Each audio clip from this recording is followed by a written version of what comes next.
desde hace 15, 20 años, que no cumplen ni el seguro. A los chavín de Guanta todavía le deben la mitad del seguro. ¿Pero qué va a pasar? Entonces, igual se han hecho con estas leyes, que se dan leyes populistas para el aplauso de las tribunas, pero que después ven que la caja no es suficiente como para poder abonar estos beneficios. Entonces, sí hay beneficios que hay que cumplir, y yo hablé con la ministra en el sentido de que se debe llegar a un consenso, porque si bien es cierto es imposible pagar los 25.000 millones, el Estado tampoco puede extraerse de su responsabilidad de haber sacado una ley de ese tipo. ¿Pero por qué cree usted que protestan ahora? Si estos son reclamos, por último, que ellos vienen haciendo hace mucho tiempo, pero no de una manera tan radicalizada como ahora, de salir a las calles y parar. A la dirigencia del SUTE le dije bien claro, ¿por qué después de 21 años ustedes reclaman? ¿Por qué durante el gobierno de Fujimori ustedes no reclamaron nada? ¿Y cuál fue la respuesta? Bueno, en algún momento hay que reclamar. Dijeron que habían reclamado en el año 92, pero fue el único reclamo que tuvo el SUTE durante el gobierno de Fujimori. Pero, congresista, ¿no será que a esto se ha sumado, perdón que lo interrumpa, la molestia que ha sentido la gente del SUTEP y de CONARE, también de esta facción mucho más radical, al sentir que las cosas, que el mensaje no era claro? Y si nos remontamos al mensaje a la nación del presidente de la República, el ultimito, el del 28 de julio, cuando habló del sector educación, en realidad no dijo nada. En realidad no dijo nada, o en todo caso el mensaje terminó siendo un híbrido, que no estaba claro, no tenía ni pies ni cabeza, tanto así que en un momento se dijo que la ley de rama magisterial ya no iba más, y después, no, sí va. Entonces la gente dijo, oye, ¿con qué están jugando? Bueno, ahí hasta yo salgo y protesto porque no te entiendo nada, y ahora sí quiero salir a quejarme por los 21 años que no has cumplido conmigo. Y has dado en el clavo, ¿por qué? El presidente en su campaña presidencial, el actual presidente, era el que propugnaba que la ley del profesorado, la antigua ley, sí, claro, siguiera vigente. Cuando ha entrado de presidente se ha dado cuenta de la realidad y ha cambiado totalmente. Al mejor estilo de Conga.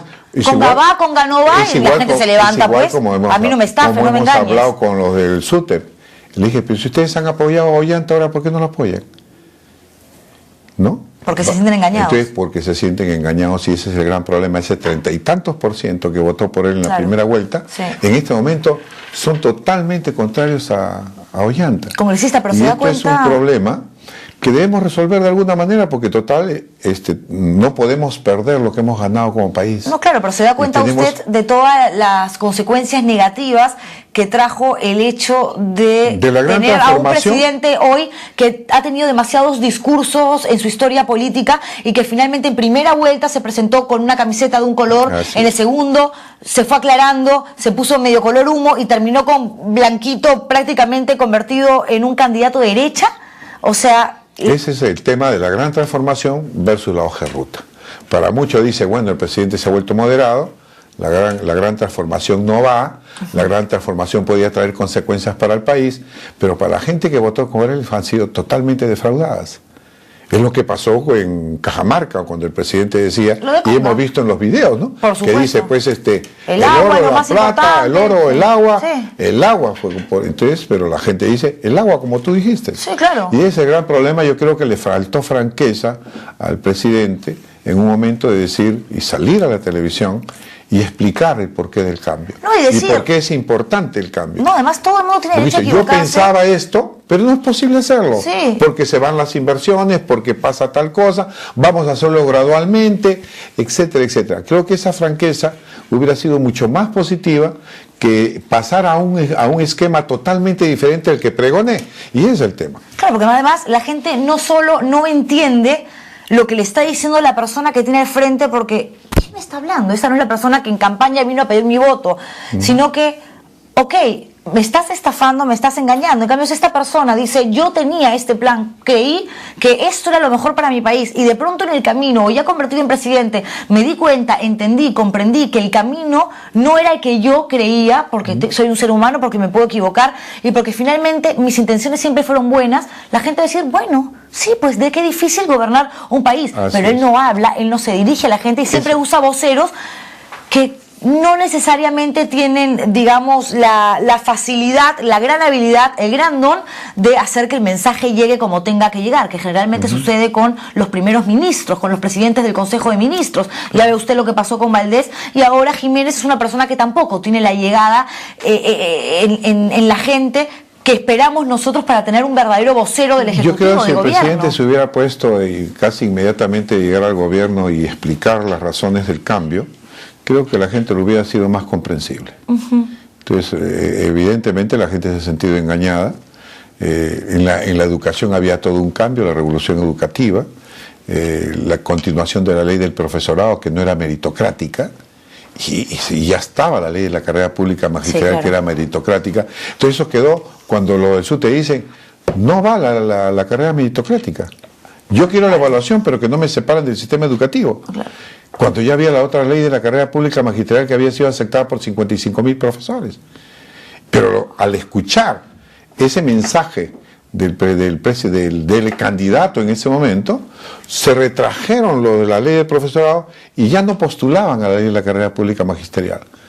Dio como lugar que si necesitábamos 100.000 profesores, para llegar a los 120.000 o 100.000 profesores, se requerían más o menos 40 años para que de esta ley pasaran a la otra ley. Sí, claro. Es por eso que sale esta nueva ley, para integrarlos a todos en una sola ley. Imagínense, si los profesores, los maestros de colegios nacionales ahora ni siquiera entienden bien dónde están parados ni a quién seguir, porque hay un montón de personas que no necesariamente, digamos, comparten el sentimiento Gonzalo y no tienen absolutamente nada que ver con la ideología de Sendero como Badet, pero están ahí en las líneas del CONARE porque están buscando finalmente a alguien que los represente, a alguien que de una u otra manera reúna toda esta necesidad que tienen de expresar un sentimiento, y están en todo su derecho, porque, señores, si nos basamos única y exclusivamente en lo que el gobierno ha hecho en este año y 3 o 4 meses, pues de verdad es un arroz con huevo, mango, ceviche, y plátano frito. La gente no entiende absolutamente nada. Y los que no son del SUTE, los que no se dedican a la educación,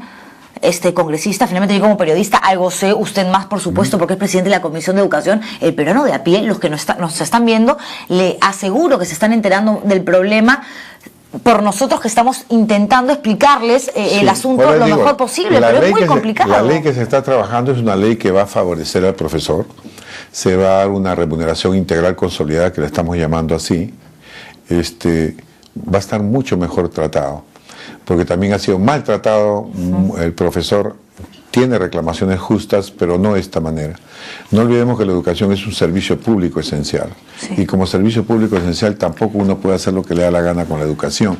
Y parar cuando ve la gana tampoco es así. Además no les han descontado nada por esta huelga. No les han descontado. Claro, entonces mañana yo también paro un mes, que mis alumnos se frieguen. Pero por eso digo yo tengo mis reclamos, pues, contar el regreso y recibo mi plata, me depositan. Ahora tiene que hacerse sentir la autoridad.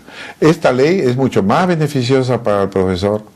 Se definen las cosas más claramente, se le da una... ¿Por qué le pagaban 30% por preparación de clases?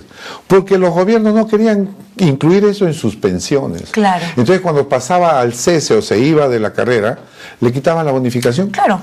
Y lo dejaban con una pensión miserable. Por eso es que ahora están exigiendo... Y ahora nosotros lo estamos incorporando todo en una remuneración de tal manera que con el sueldo que tienen ahora, por ejemplo, y si se van al cese, se van con los 2/3 de su remuneración. O sea, es mucho más consolidada, mucho más sólida su remuneración. Con todo eso, la pregunta que le voy a pedir que me responda después de la pausa comercial es ¿por qué entonces siguen los paros, siguen las huelgas, las manifestaciones y las protestas? Hoy en Arequipa hubo un plantón. En Huancavelica le han tirado huevos al ministro. No saben todo lo que ha pasado. Regresamos con eso y más, no se muevan. Esto es Al Estilo Juliana.